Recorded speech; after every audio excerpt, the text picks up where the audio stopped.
मला असं वाटतं आम्ही 20 जागा उद्या आमची सगळ्या जिथं आम्ही 20 ठिकाणी आम्ही लढतो आहे त्या 20 लोकांना आम्ही उद्या एक मुंबईला मीटिंग बोलावलेली आहे.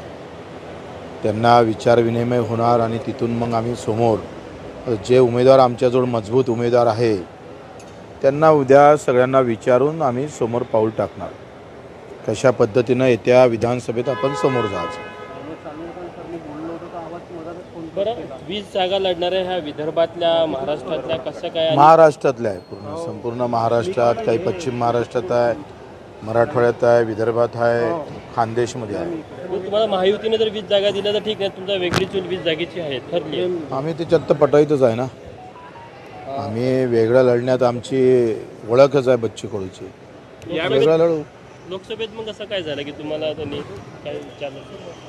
मला काय वाटतं हा प्रश्न मला विचारल्यापेक्षा त्यांना मलाच तुम्ही दाडा विचारताय. तुम्ही हा त्यांना विचारा का बा तुम्ही का बरं बच्चू कडूंना लोकसभेत सोबत घेऊ शकले नाही, तर हे त्यांना विचारलं पाहिजे. मेंढीचा भाग आहे पंतप्रधानांच्या शपथविधीमध्ये तुम्ही दिल्लीला गेले नाही.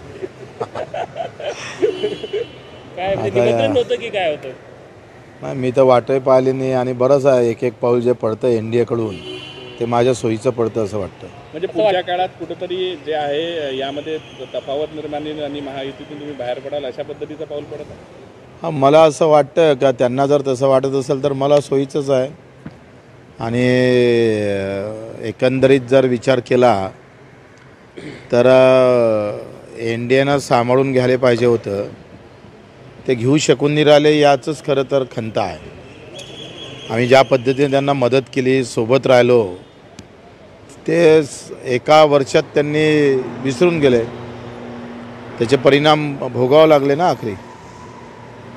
लोकसभा निवडणुकीमध्ये भाजपने मुस्लिम आरक्षणाला विरोध केला. आज आंध्र प्रदेशमध्ये NDAचं सरकार बनले, त्या ठिकाणी सर्वप्रथम मुस्लिम आरक्षणाला प्राधान्य दिलं. मुस्लिम धर्मावर आरक्षण कोणीच कबूल करणार नाही. त्याच्यातल्या ज्या जाती आहेत त्याच्यावर आरक्षण दिलंच पाहिजे ना. का देऊ नये? सगळ्यांना समान कायदा जर आपण म्हणतोय तर आरक्षणामध्ये सुद्धा एकंदरीत सगळ्यांचा विचार व्हावा. जे जे गरीब असेल ते कुठल्याही धर्माचे असू दे, गरिबासोबत सरकारचा न्याय हा सारखा असला पाहिजे. धर्म पाहून त्याला वेगळं करता कामा नये. नीट परीक्षेसंदर्भात विद्यार्थी पालक रस्त्यावर उतरले, आंदोलन निदर्शने करत आहेत, तुम्ही कसं पाहता? आम्ही सोबत राहू विद्यार्थ्यांच्या. राष्ट्रीय स्वयंसेवक संघानं ज्या पद्धतीने अजित पवारांना सोबत घेतलं त्यावर नाराजी व्यक्त केली आहे. कुठेतरी भाजपची ब्रँड व्हॅल्यू कमी झाली असं राष्ट्रीय स्वयंसेवक संघाने म्हटलं. RSSची भूमिका फार महत्त्वाची राहिली. RSSनं नैतिकता सोडलेली नाही आणि त्याचेच फटके राष्ट्रीय सेवक संघानं दाखवले आहे. इव्हन अमरावतीत तर पत्रकं काढले आणि त्याचा परिणामही भोगावा लागला. कशा पद्धतीचे पत्रक होते? तेच मदत करू नका म्हणून. बरं भाऊ, परत एकदा मंत्रिमंडळ विस्ताराची चर्चा रंगलेली आहे. काही अपेक्षा आहे का तुम्हाला? आम्ही सांगितलं का आमचा वरतून ब्रह्मदेव जरी आला तर आम्हाला तर ते देणारच नाही. दिले तर बच्चू कडू घेणार नाही. राजकुमारसाठी मात्र आम्ही आग्रही आहोत. राजकुमारांना जर तुमच्या कोट्यात आला तर त्यांना एक संधी तुम्ही द्याल? त्यांना देऊ. आता आदिवासी आमदार आहे आमचा 5 वर्ष मजबूत राहिला. आम्ही 2च आमदार आणि ते आम्ही फुटलो नाही कधी. आमचा पक्ष मजबूत ठेवला राजकुमारजीनं, तर त्यांना देऊ ना. दोन पक्षांनी तुमच्यापासून शिकायला पाहिजे. इतर दोन ते फुटले. हां, ते आता त्या 2 पक्षाचा कसं आहे आखरी तुम्हाला माहीत नाही फुटीचे कारणं काय आहे. त्याचा एक दिवस तुम्हाला मला वाटते वेळ द्यावा लागेल, मग मी तुम्हाला सगळं सांगणार.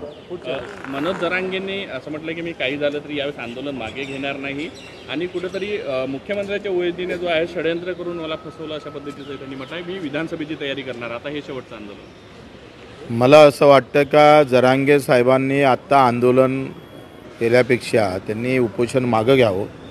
मी नेहमी सांगितलं का उपोषण जरांगे साहेबांनी करू नये, कारण त्यांची प्रकृती वारंवार उपोषण केल्यामुळं अतिशय वाईट होत चालली आहे. त्यांची गरज आहे समाजाला आणि विधानसभेत जास्तीत जास्त सीटा निवडणार आणि त्यांनीच कायदा करावा. त्यांनी विधानसभेची तयारी दाखवलेली आहे. मला वाटतं त्यांनी ते तयारीच्या कामी लागावं. 3 महिन्यात त्यांनी विधानसभेत त्यांच्या आमदारांना घेऊनच कायदा करावा. परत एकदा मध्यस्थीची वेळ आली तर मराठा आंदोलन मी आता कुठंच मध्यस्थी करणार नाही, जाणार पण नाही. म्हणजे बारामतीमध्ये योगेंद्र पवार यांना उमेदवारी देणार आहे. शरद पवारांच्या घरामध्ये होऊ शकतं. पवारसाहेब आहे ते, तुम्ही आता जे वाटतं ते समोर तसं राहीन असं काही दिसत नाही.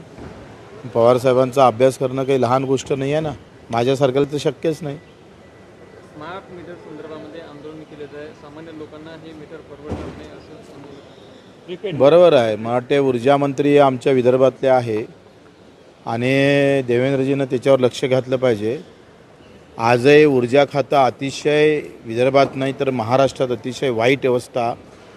म्हणजे जर साधे ट्रान्सफॉर्मर जळले तर ते 15-15 एक महिना बसून भेटत नाही.